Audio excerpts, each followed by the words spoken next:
All right, Mopar people, welcome back to the channel. I'm just Mopar Joe, and I don't know a lot about big block Mopar heads, but this gentleman does.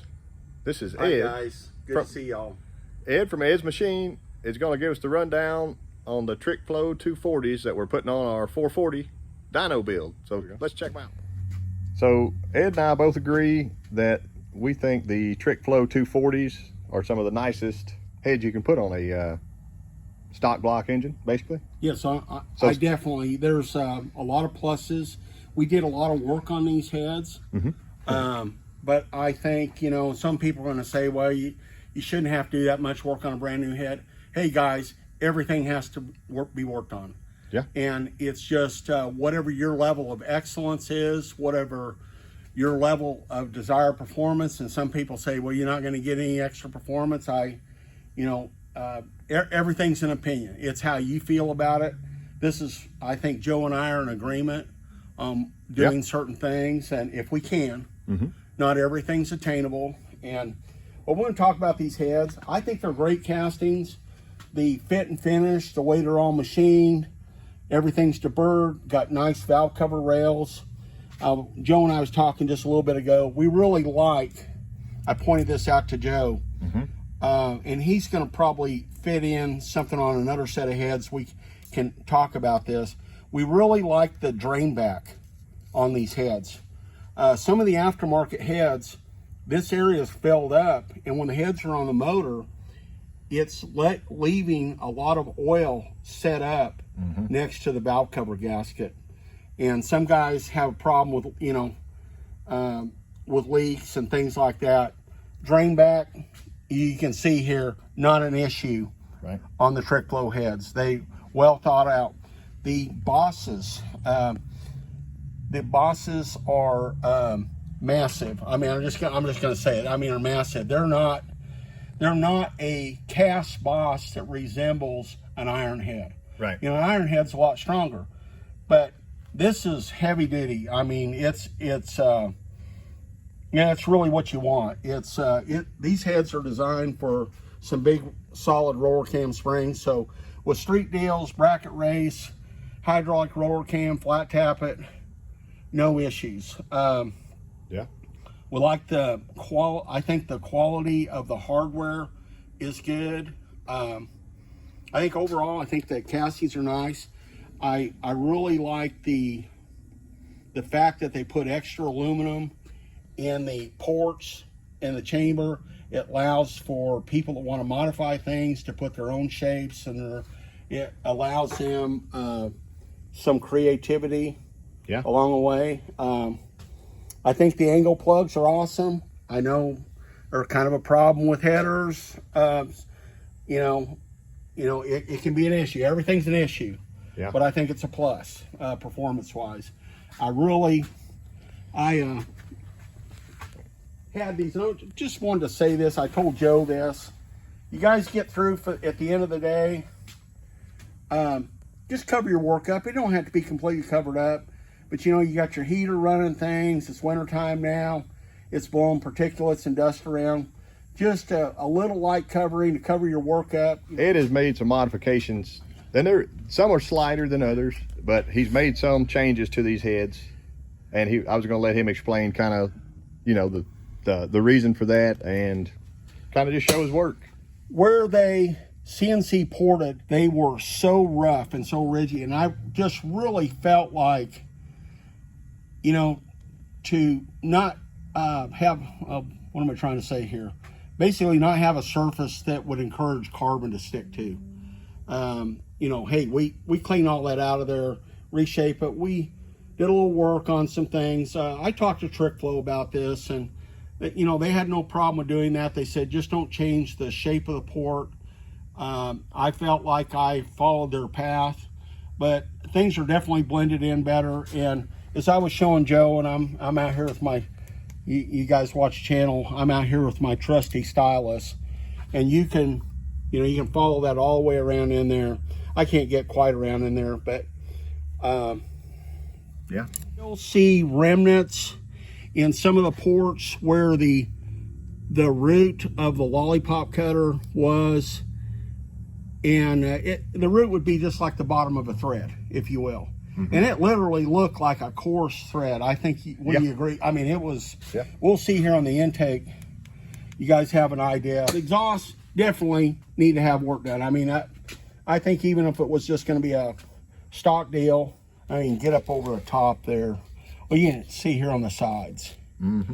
I mean, that's it. And we still got that. And you can, but you can go down in there and you can see where I blended those transitions, but you can still see remnants of steps down in there, but you can't feel them. You can see them. So you know, and I cleaned up around the tails here on the guide. Actually, that's a leading edge. The tail's in behind, but you guys, I cleaned up on this because these were all heavily ridged up. I did measure between the roof and the floor and the short side radius, so I tried to maintain a consistent level there. But you can kind of see where there was low places, and I'll let you feel that if you want, Joe. You can feel like where those dark places are, and but you can't feel them. You can see them. So that kind of proves that I only went to a point and I stopped. And believe it or not, I originally I thought I was gonna blow them out with cartridge rolls and just blend everything in. It wasn't happening. I had to go down there with burrs. These Trickflow castings, the heat treat on this aluminum, it's tough. It's not soft aluminum, not at all. But you can kind of see they all look consistent. You know, I brought it up to the bowl on the other side. And there again, you know, you have to be really careful. We don't want to, you know, I never touched a valve seat, and I'm really very fortunate there because I don't want to redo a valve job. That valve job on these heads was very nice. We did, as a preventative, we did lap the valves in, and just to check our pattern. And there was a couple of seats that, you know, we could have, just looking at them, could have probably been bumped with a stone. But after lapping, they were just fine. That's something that a guy could do at home with his brand new heads. There was a couple places in the chambers that I kind of touched. I really didn't talk about it. I really didn't do much.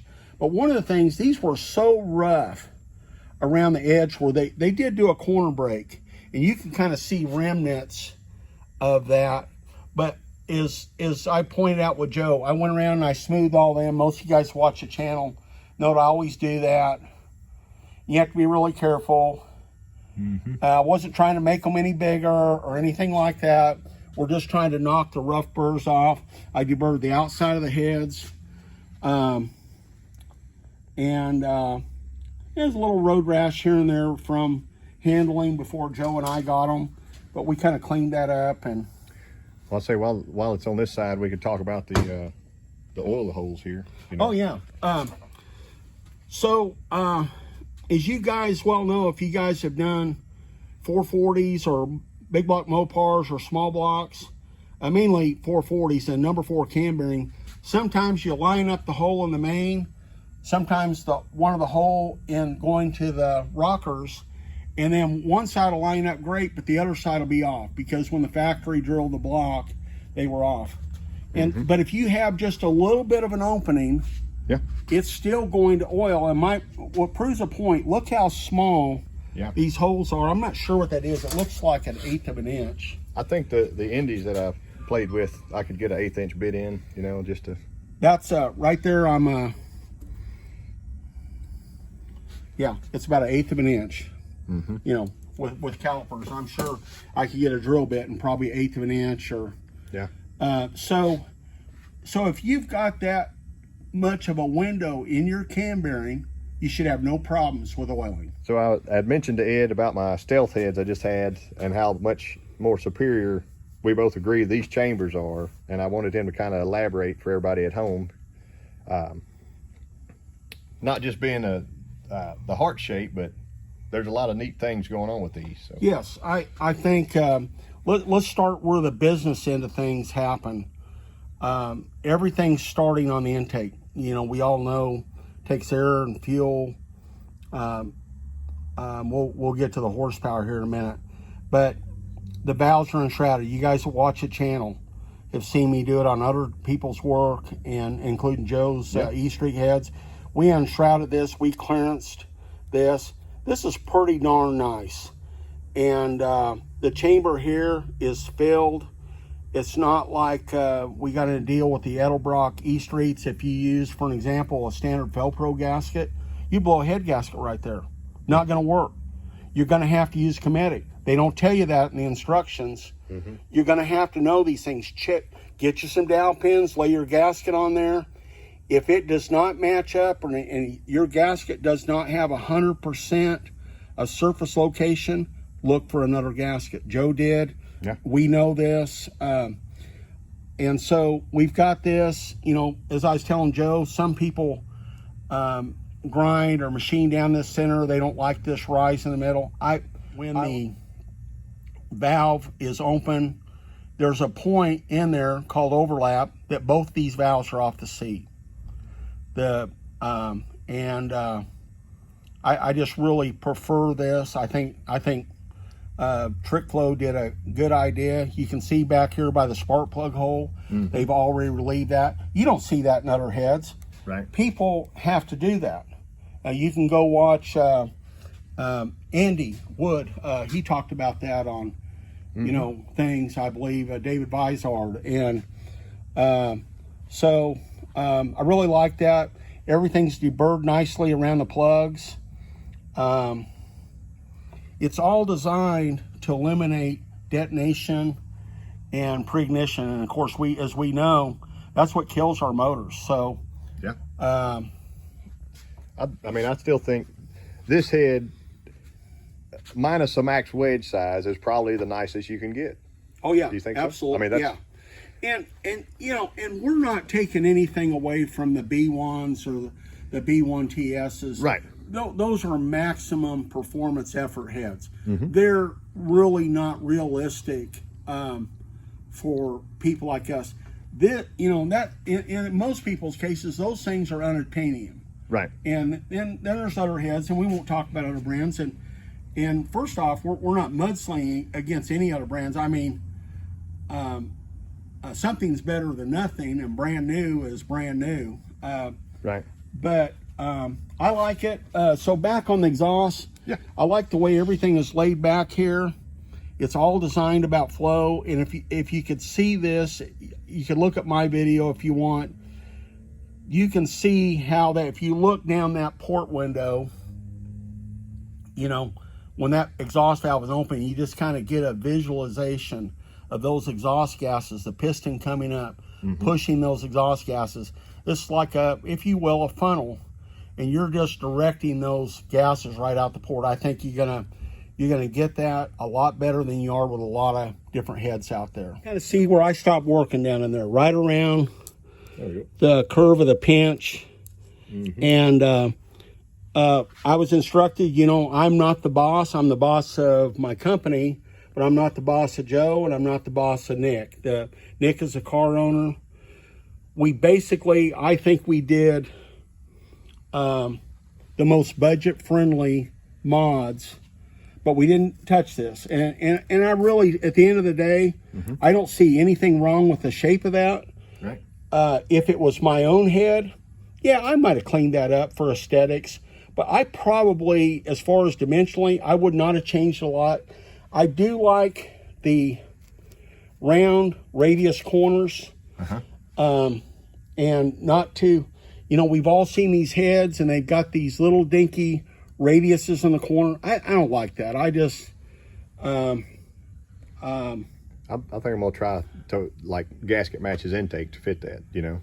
Oh yeah. Like, to line everything. Oh yeah, this is definitely going to be bigger than this. Get like some art paper, white paper, put your gasket on there, glue the gasket on there, put that paper on there, and get an imprint of that. You know, cut your holes out really tight where your bolts fit good. And what I do to center my gasket up, if it'll work, you have to try it to see if it'll work. I wrap tape, like masking tape, around the bolt and I measure it. I get precise and I measure it. So you can't always do that, but if you can and it centers up good, then that will give you a template with that paper, and you can transfer that. You can put the manifold on there, and it'll give you a print when you kind of snug that down. Yep. And you'll get a print, and then you cut that out with an X-Acto knife, and you'll have a pretty good idea. And always, guys, on your manifolds, keep the perimeter of the manifold about 25 thousandths less than the cylinder head. That way, because misalignments, they kill you. I mean, they just, but they do need to be done. Another thing, you know, some people talk about this area here. I wished, now they deburred this, they put this chamfer on there. I did not do that. I kind of wish they hadn't done that. And you can see here, Joe, like there's even a burr right there. You might knock that off, but you got 110 thousandths surface there for your gasket to set on. Right. Why take it away? I mean, it serves no purpose.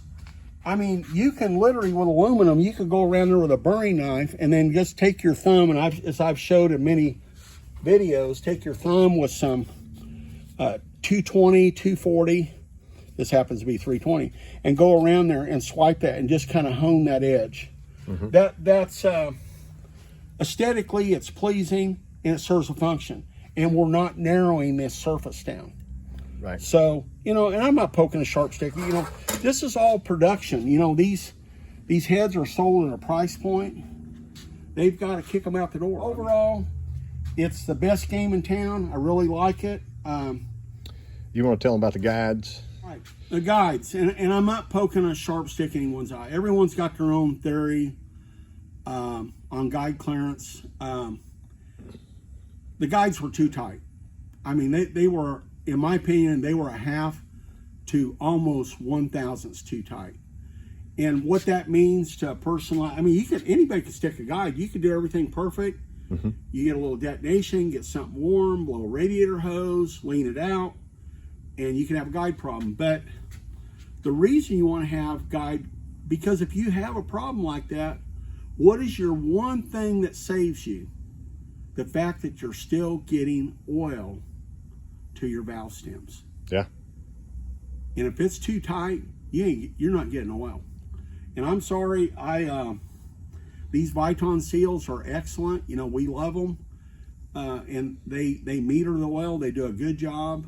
But you know, if it's really tight, that's almost like cutting the oil off. And so we had to hone every one of them. I run, of course, more on the exhaust, but so just for generalization, I like between 1 8/10. I wasn't going to say it, but I like between 1 8/10 and 2 2/10.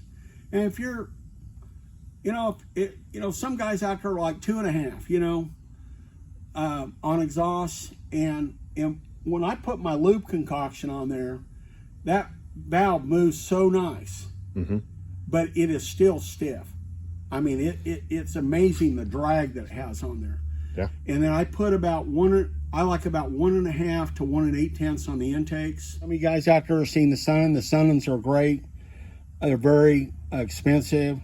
This was my choice, and they all come with interchangeable feet.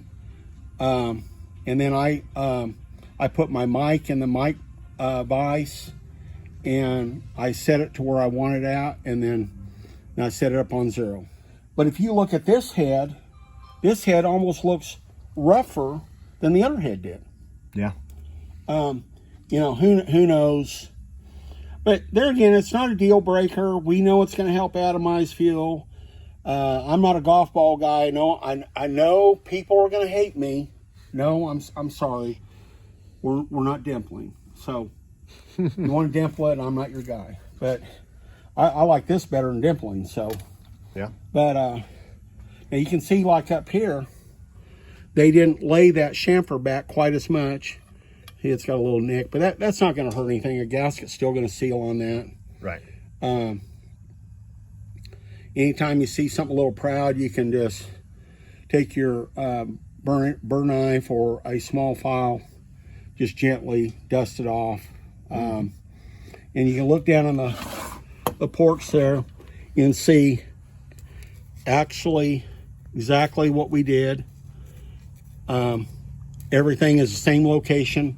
I try to work off of, we had approach to our repair area, and I think we achieved our goal. We got rid of those steps. Yeah. And I call them burrs, and that was just totally wrong. I'm sorry for saying that. Sometimes I say the wrong thing. This is a burr, like something on there. That's a burr.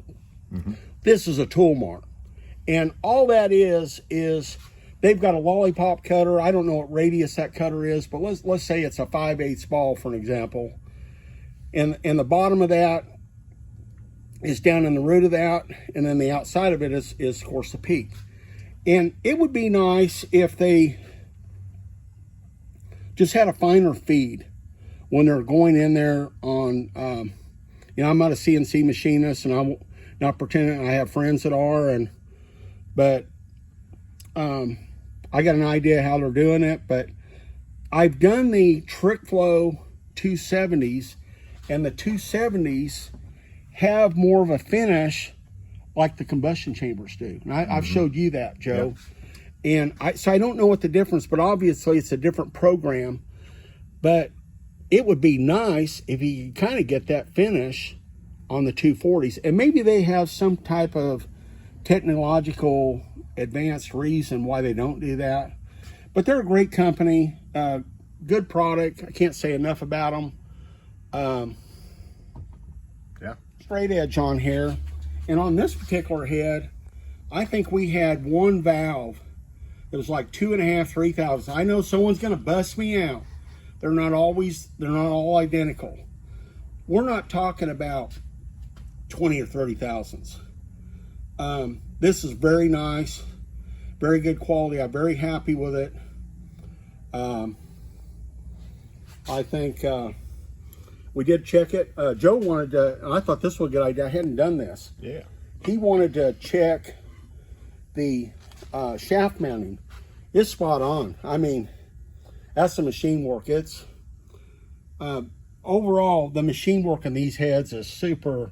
You guys heard me use this term, sanitary, and in my opinion, it is sanitary. Yeah. A lot of guys at home are not going to have tools to check things, and I think Joe has the confidence that knowing the things that we have checked it, we have went over things, and but in my opinion, of course, I'm going to be my biggest advocate. This job was absolutely necessary, and this going in Nick's car. It's going to be a first-class build with Joe doing his magic, building the engine, getting the engine running and everything.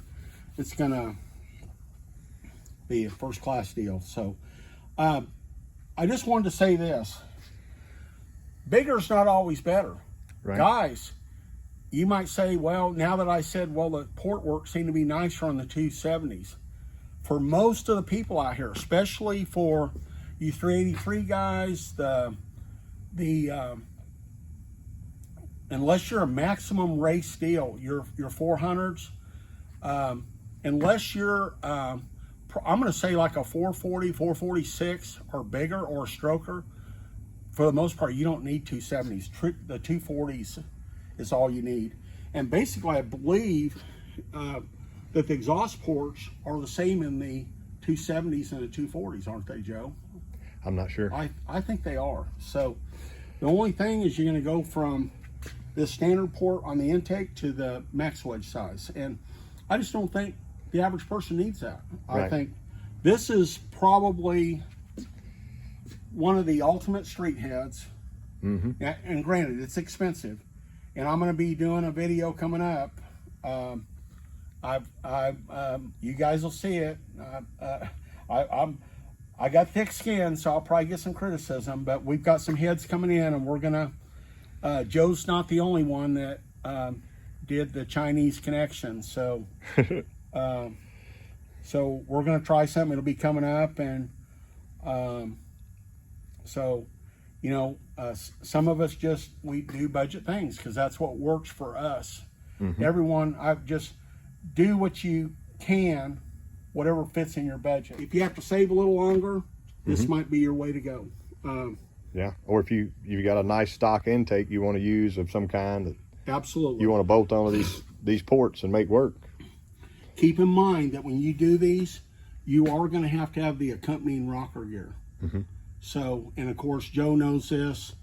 I'm a Harlan Sharp dealer. I'm passionate about Harlan Sharp. I have never broke a rocker shaft, but typically my open pressures and my street motor and my street engines, you know, street occasional drag race, they really don't go over much over 400 to 450 open. And even if you're running 750 open, absolutely no problems. Yeah. So I would recommend that you buy the hold down hardware from Trickflow. It's top notch. I like the Valley plate. Yep. I think that's, some of you guys watch my channel, I got a video using that. And so it's a little bit of a process to do everything. You don't have to do everything, but the rocker gear. And then one thing I want to talk about, spend the time to get the correct length push rod. I use Smith Brothers, but Manton, Trend are great companies. And get a custom push rod. That way you can get the wall thickness that is compatible with your spring pressure. And they got lots of clearance, it looks like. Oh yeah. Mile of clearance in here. So typically, I would probably do an 83 to 88 wall. I think Manton's will be around 90, 95, 96 wall. And the push rods, I mean, I put push rods in motors before, and it was like doing a camshaft change. I mean, literally, because the spring pressure was causing so much flex in the push rod. So just things you need to think about in your build. And it's definitely a process, but I know Joe can answer all of your questions. If he doesn't know, he can get with me. He can send you to me. I do try to answer people's questions. I try to help them if I can. And they can go check out you've done videos on these exact heads. Yes. If they this is my first set of 240s, Yeah. but I have done 270s. Yes, I've done a few sets of them. And there again, I love the 270s, but after working on these 240s, I see the potential, and I think they're a great street head, occasional bracket race. If you don't need a maximum performance, you know, you have to be honest with yourself. How are you going to drive your car? How much power do you really want to make? And these things here are more than capable of getting in the 500 range. I mean, I've heard some stories where people made more than 600. I don't know about that, can't validate that, but 500 is totally attainable.